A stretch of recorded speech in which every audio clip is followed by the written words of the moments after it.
Pois bem, pessoal, vamos falar então agora sobre regulamentação, né, de serviços de telecomunicações no que toca a questão do compartilhamento de sinal de internet, ou seja, de redes livres e de provedores comunitários.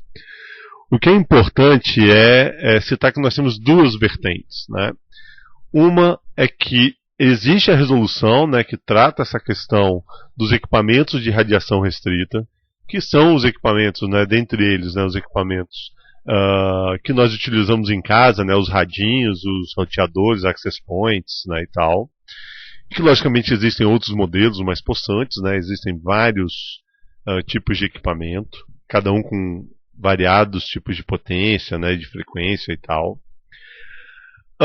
E que é nesta resolução que a gente trata sobre a liberação do compartilhamento de sinal de internet para fora das edificações, né, ou seja, para fora da sua residência, e de forma regularizada, né, ou seja, a Anatel criou no site dela um manual para a utilização de sistemas de equipamento de radiação restrita, onde na resolução 506, no artigo 3º, inciso 2º, ele fala exatamente em qual caso você pode compartilhar o sinal de internet para fora da sua residência, né, seja para uso próprio ou seja para uso de determinados grupos de usuários, ou seja, você se associa ali, né, cria ali um grupo de vizinhos que queiram compartilhar sinal de internet, né, e essa cláusula, né, esse inciso nessa resolução fala exatamente sobre isso, e de forma que você esteja antenado para os limites, né, de potência das antenas e dos rádios,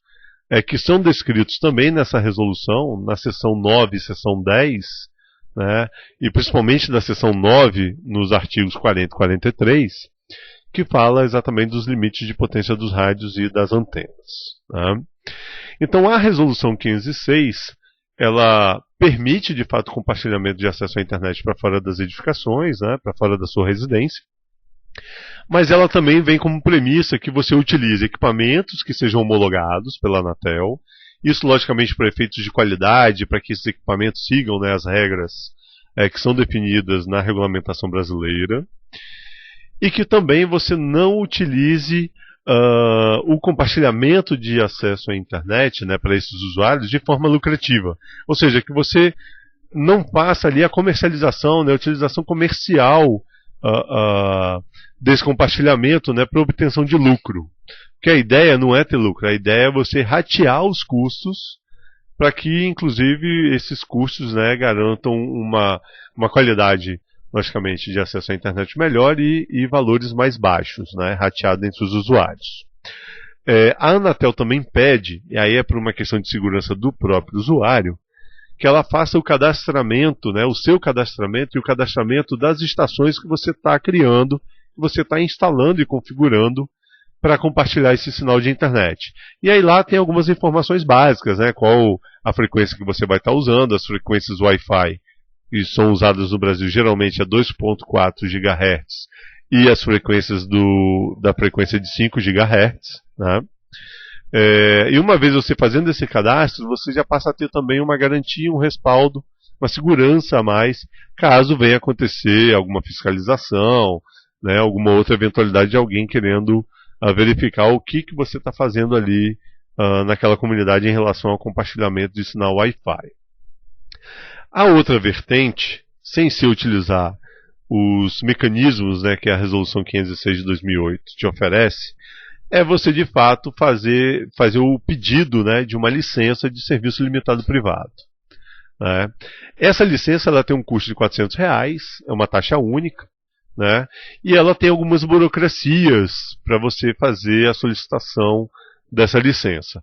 Mas um dos benefícios que ela traz é que você pode utilizar, por exemplo, outros tipos de frequência, logicamente seguindo as regras lá de frequências licenciadas, né, que não é o caso das frequências Wi-Fi, que são frequências não licenciadas, você não precisa pagar para poder utilizar essas frequências, né.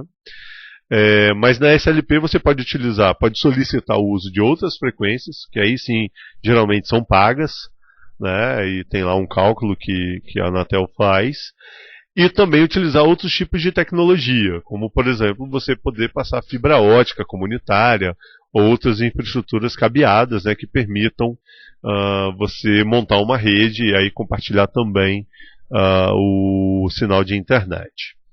Então, em relação à regulamentação, né, para serviços de telecomunicações que tangem, né, que tocam a questão de provedores comunitários, é isso. Existia, né, uma insegurança jurídica de que a Anatel afirmava que não podia compartilhar sinal para fora da sua residência. Mas como já está no próprio site da Anatel esse manual, acredito eu que essa insegurança já não exista mais, né? Então, até porque também a própria resolução 506 está em processo de modificação e deve ser votada pelo Conselho Diretor esse ano. A previsão é que essa modificação seja positiva, inclusive para poder incluir outros tipos de equipamento de radiação restrita, para outros tipos de serviços comunitários, inclusive. Nós encaminhamos, né, essas sugestões na consulta pública que foi aberta para essa resolução, e em breve a gente deve ter o resultado dessa votação. Então, sobre regulamentação de telecomunicações, no que toca o compartilhamento de sinal de internet via redes livres e provedores comunitários, é isso. E aí, então, agora nós vamos falar sobre autogestão. Na questão de autogestão de provedores comunitários, é importante a gente salientar, né, quais são os prós e os contras, quais são as responsabilidades, né, que esse grupo de usuários, de forma associativa e colaborativa, vai manter o serviço funcionando. Como eu já havia dito, você não pode ter finalidade lucrativa ao compartilhar esse sinal de internet para outros usuários, para determinados grupos de usuários. E é exatamente no conceito de associação que a gente determina quais são esses grupos de usuários. Então, ou seja, esses grupos de usuários, na verdade, serão associados. Né? E para fazer uma associação, você pode fazê-la de uma forma, né, de uma maneira formal, né, criando CNPJ, né, aquela coisa toda, né, de abrir uma ONG, uma associação de bairro, ou uma associação de usuários, né, aí cada grupo de usuários vai determinar, né, que tipo de associação que eles vão criar, ou se já existe alguma e que possa agregar, né, e fazer esse serviço junto, ou de uma maneira mais informal, que aí sim seria um contrato particular entre esses usuários para o uso, né, compartilhado desse serviço, que no caso seria o compartilhamento do acesso à internet ou de acesso a uma rede, né, com serviços locais e tal. No contexto desse contrato, nós temos um modelinho no site redeslivres.org.br. A gente vai disponibilizar a cartilha, inclusive a cartilha digital, né, no formato digital, com todas as dicas. Né, isso está sendo feito em parceria com o artigo 19, enfim, com uma série de outras entidades que também estão nesse meio, né, discutindo esse tema. Mas, de maneira informal, você pode fazer um contrato que seria como se fosse um contrato de condomínio, né, onde todo mundo que mora naquele condomínio estaria utilizando, né, concordando em rachar os custos para poder manter um uso, né, de um serviço comum para todos, né, funcionando. Então essa seria a parte de como você criar um processo associativista sustentável. Né? Ele não tem fim lucrativo, mas ele tem fim econômico. O que isso quer dizer? Que essa associação ela pode sim estipular democraticamente um valor mensal ou anual, cada um vai definir também a forma, para poder arrecadar os recursos necessários para poder manter esse serviço funcionando. E é isso que faz também, inclusive, do serviço ficar mais barato, né? E logicamente você tendo uma escala maior de quantidade de usuários, logicamente isso vai ficando mais barato ainda, né? Então é uma questão de inversamente proporcional, né? Quanto mais pessoas tem, mais barato fica. Mas levando em consideração que a ideia é criar provedores de bairros e não mega, hiper, super provedores, né, que abrangem a cidade inteira. A ideia não é essa. Mas então são essas duas formas. E aí, nós temos que salientar outra vez aqueles 3 princípios básicos que diferem um provedor comunitário de um provedor comercial. Um é que você não vai estar utilizando isso de forma lucrativa, como a gente falou, você vai criar uma taxa, né, mensal para poder manter o serviço funcionando. E, logicamente, essa taxa ela engloba não só o valor de link, mas o pagamento, né, de um profissional para poder manter esse serviço funcionando, né, e de repente, quiçá também um fundo comunitário para eventuais fatalidades, tipo que queimou um equipamento, ou quebrou alguma coisa e precisa comprar, ou então até mesmo investir na expansão da rede. Né? Então, a forma como vai ser constituída a taxa, cada grupo de usuários que vai definir isso de forma democrática. Vale afirmar que essa taxa ela não se confunde com o fato gerador de ICMS, por exemplo, que os serviços de telecomunicações, o que incide sobre eles, né, é a questão do imposto. E como a gente não está falando de um serviço comercial, né, e automaticamente já é respaldado por lei de que associações podem cobrar taxas, né, para a manutenção dos seus benefícios aos seus associados, então é exatamente isso que configura, né, esse serviço comunitário como uma atividade não lucrativa.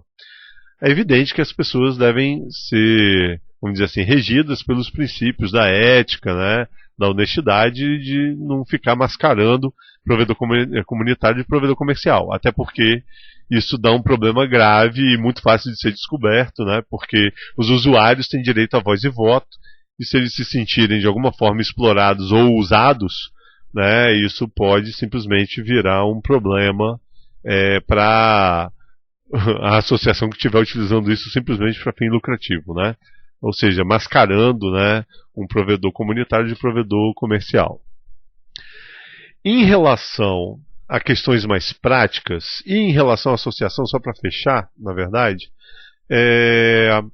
essa é a forma que o provedor comunitário deve funcionar, sem fins lucrativos, aí sim reforçando que os equipamentos utilizados nessa rede, se a associação estiver embasada na resolução 506 da Anatel, tem que ser equipamentos homologados e tem que respeitar as regras de limite de potência das antenas e dos rádios.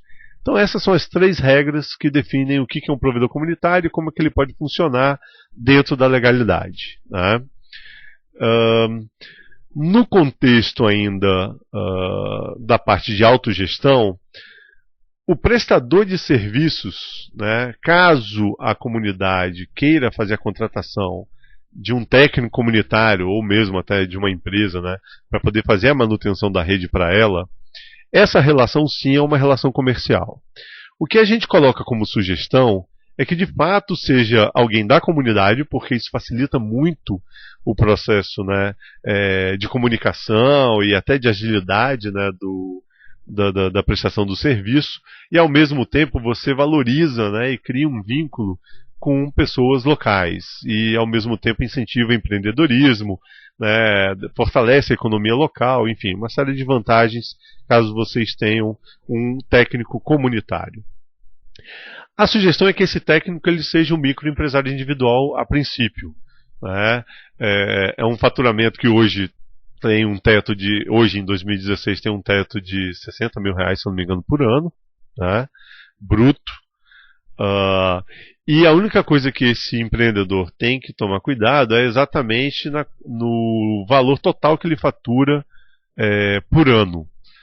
Se ele faturar até, se eu não me engano, 24 mil, em 2016 o teto é esse, 24 mil, se eu não me engano, ele está isento de fazer declaração de imposto de renda. Se ele faturar mais do que esse valor de 24 mil no ano, aí ele já precisa prestar contas, fazer a declaração do imposto de renda, né, e se o valor que exceder os 24 mil ultrapassar lá determinadas alíquotas, eu não vou entrar em detalhes aqui no vídeo, mas na cartilha vai ter todas essas informações, que inclusive é da própria Receita Federal, aí sim pode ocorrer dele ter que pagar como pessoa física algum imposto de renda. Né?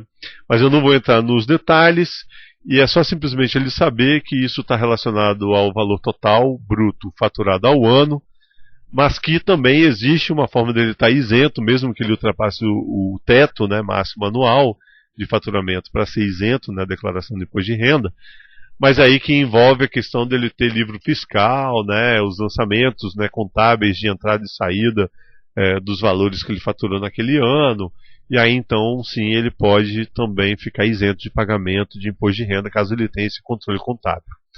Mas, sem maiores detalhes, o que a gente queria passar sobre processo associativista e regulamentação foram essas informações. E em breve no site, né, do redeslivres.org.br, que é o site do Movimento de Redes Livres no Brasil, a gente vai ter disponibilizado a cartilha tanto em versão para imprimir, né, em PDF, como a versão digital, com todas as informações detalhadas do que é preciso para regularizar e montar o provedor comunitário. A princípio é isso e a gente se vê até a próxima.